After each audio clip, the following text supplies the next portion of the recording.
So guys, nitwa Nernedy nk'uko mubizi mwese, nkaba ndi umunyamakuru n'umuvideographer.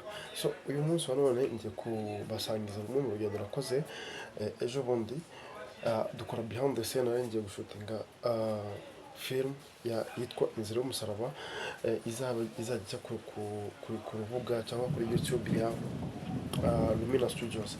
So guys, kuri iyi scene rero habayeho ibintu byinshi bigiye bitangaje bisekeje bidasanzwe. So twasturimo n'abakinnyi benshi bagiye batandukanye, harimo Rachel yakinnye mu mafilime menshi yasinye kwa Aisha n'abandi, harimo Sharif nawe ni umukinnyi mwiza kandi uzwi cyane hano mu Rwanda, harimo Mavete umunyarwenya akaba afite na radio yiwe iyikoreye ku giti cye, hakaba harimo umushoramari cyangwa boss Kim, niwe nyira Lumina Studio.